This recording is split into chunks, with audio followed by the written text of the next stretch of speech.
Você já sentiu a dor da rejeição? Às vezes, o leitor se envolve tanto com o livro que não para pensar na vida íntima do escritor. O que motivou o autor a escrever aquelas linhas? Bom, hoje a gente vai falar da vida íntima de Érico Veríssimo. O que estava nas entrelinhas do Tempo e o Vento? Um romance querido pelo grande público, aclamado pela crítica, reverenciado por todo mundo. Já virou filme, série de TV? O Érico Veríssimo é um dos mais importantes autores da literatura brasileira. Aliás, da literatura universal. O Tempo e o Vento foi um caminho que ele encontrou para tratar de uma ferida profunda causada pela rejeição. Porque, assim como você, assim como eu, o Érico foi um ser humano. Ele pode ter sido aí um escritor de vulto internacional, que entrou para a história da humanidade com sua obra, claro. Mas ainda assim, ele sofreu um abandono, com isso se sentiu profundamente rejeitado, machucado e teve que lidar com isso. E é aí que a gente percebe que a literatura não apenas amplia os nossos horizontes, ou nos faz crescer intelectualmente. Não, é muito mais do que isso. A literatura é também um caminho de cura, superação, transformação pessoal. E este é o olhar do nosso programa Literatura Faz Bem.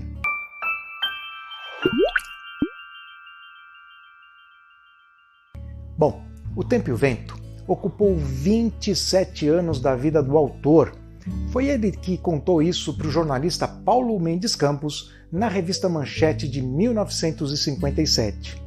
Agora, o que aconteceu, afinal de contas, para machucar tanto o Érico e para fazer com que um homem dedique 27 anos para compor uma obra a fim de lidar com o que traumatizou, com o que o feriu? O Érico nasceu em 1905. Viveu na cidade de Cruz Alta, noroeste colonial gaúcho, e eu vou contar um segredo para vocês. Nós estamos justamente na região em que nasceu o Érico Veríssimo. A casa dele fica a poucos quilômetros daqui. Eu estou na cidade de Panambi, forma um triângulo com Ijuí e Cruz Alta, e aqui, nesta região que o Érico Veríssimo cresceu, aqui inclusive era distrito de Cruz Alta, e nós temos nesta cultura, neste chão, muito do tempo e o vento também. De qualquer maneira, o pai do Érico Veríssimo era um homem urbano e culto. Tinha uma biblioteca de mais de 5.000 volumes.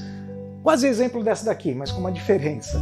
A dele tinha a maioria dos exemplares em francês. Era um homem muito culto, gostava de perfume, boa roupa, caviar, champanhe, mas as referências do escritor em relação ao pai param por aí. Quando Érico tinha 17 anos, o pai simplesmente abandonou a família e foi embora. Demorou, porque o Érico teve muitas dificuldades para lidar com esse abandono, com esse sentimento de rejeição. 14 anos depois, ele teve a ideia, em 1935, de compor O Tempo e o Vento, como uma forma de lidar, de processar esta sua questão. E a trilogia demandou tanta pesquisa, tanto empenho, que o primeiro volume foi lançado apenas em 1949, ou seja, 14 anos depois da sua concepção. Já o segundo volume também não veio logo não. Foi lançado em 1959 e o terceiro em 1962. Foram 200 anos de história do Brasil e do Rio Grande do Sul, que vai desde 1745 a 1945.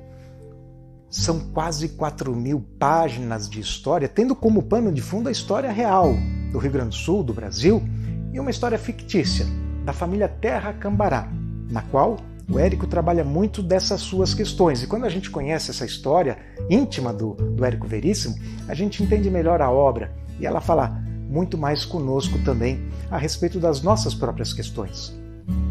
Olha, é justamente aí que os dramas pessoais do Érico, ao serem tratados, faz com que a gente encontre uma das vivências mais profundas, desafiadoras e transformadoras dessa obra monumental que é O Tempo e o Vento. E, na minha opinião, o capítulo Ana Terra é o vórtice, é o ponto central que faz com que toda a história, tanto anterior quanto posterior, venha a girar, dando para nós uma ideia muito clara da história do Rio Grande do Sul, do Brasil, como eu já falei, mas, sobretudo, da alma do livro e, claro, da alma do autor. Ana vem de Sorocaba, São Paulo, com os pais e 2 irmãos. Eles conseguem uma porção de terra ao sul daqui. O sonho do pai, obviamente, é que eles pudessem se tornar aí lavradores, cuidadores de gado, que prosperassem nas terras do sul, como se sonhava naquela época. O problema é que a família vive praticamente sozinha, pioneira numa terra ainda em disputa entre brasileiros e castelhanos. Bandoleiros transitavam por aqui a fim de saquear a propriedade, estuprar mulheres e, claro, espalhar o terror. A jovem passa dos 20 anos e não consegue marido, claro, vivendo num lugar isolado como esse, ela então não se casa e num belo dia, nas proximidades ali da propriedade deles, ela encontra um jovem índio que estava ferido. Era Pedro missioneiro, que tinha sobrevivido a um genocídio historicamente acontecido que destruiu as missões jesuíticas que ficavam aqui pertinho e quase exterminou os índios da região. Esse rapaz se apaixona por Ana e Ana, embora disfarce, evite, também se apaixona por ele. Longe das vistas da família, eles vivem um romance proibido. Ana engravida. E a fim de limpar a honra da família, o pai de Ana faz o que se fazia muito à época. Chama os 2 filhos e manda matar Pedro. Pedro é assassinado pelos irmãos de Ana. Ana, viúva agora, sofre uma perda extremamente dolorosa e com desdobramentos difíceis. O menino Pedrinho tinha que crescer a partir de então sem a referência paterna. E aí a gente vai lembrar um pouco da história do Veríssimo, não é mesmo? Ele vai crescer sem a referência paterna também e vai buscar suas raízes na pesquisa da história do Rio Grande do Sul, da sua própria história, da sua genealogia, vai buscar sua identidade, vai buscar as suas forças interiores para superar aquele trauma que ele sofreu. Poucos anos depois, a propriedade da família Terra é atacada pelos castelhanos. Os bandidos castelhanos que andavam por aqui, como eu falei antes, atacam a propriedade da família Terra. Os homens, incluindo os escravos, que tinham sido adquiridos não fazia muito tempo, não, são todos assassinados. O pai, os irmãos, os escravos, enfim. Ana esconde o Pedrinho a tempo, quando ela sabe que os castelhanos estão chegando, bota o Pedrinho lá, na mata fechada, e volta para a propriedade para despistar, mas sofre as consequências disso. Ana é estuprada durante toda a noite por todos os bandoleiros. Quase morre, mas sobrevive. Tira forças de onde não tem. Levanta-se, busca o Pedrinho e dias depois passa por ali uma caravana. Ela se une a essa caravana e sobe de onde estava para a região onde nós estamos.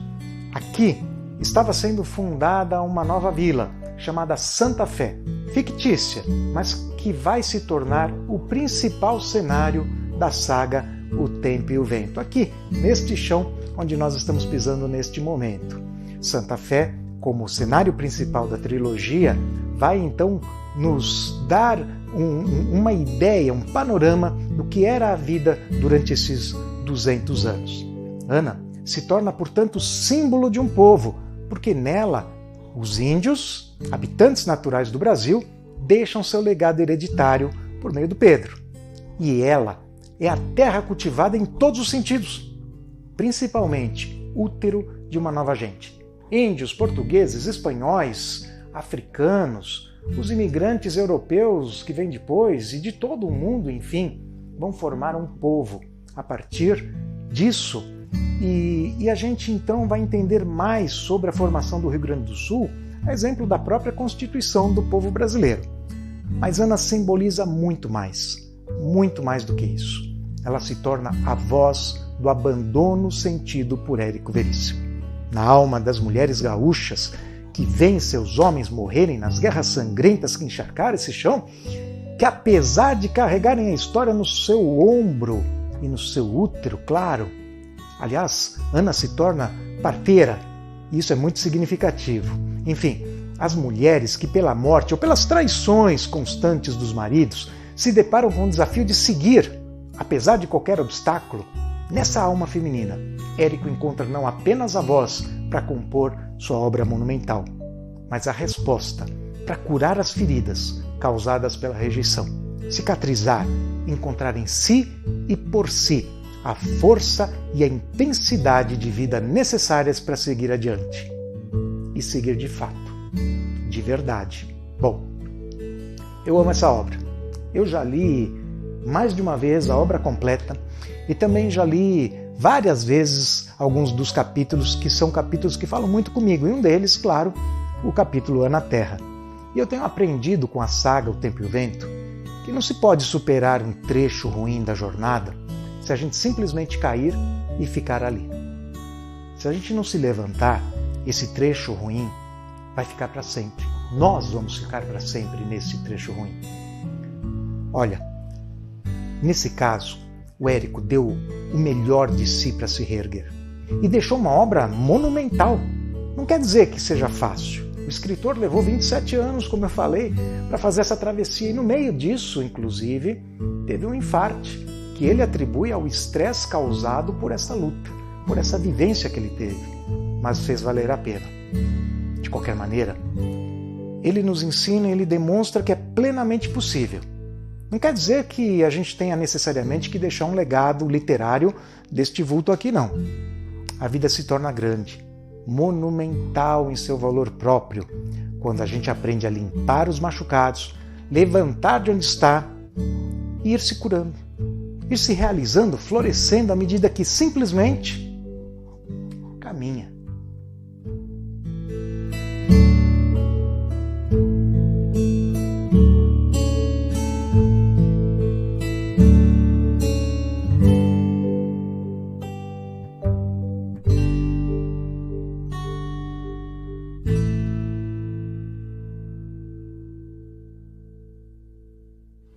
Financiamento Procultura. Governo do Estado do Rio Grande do Sul. Novas façanhas na cultura.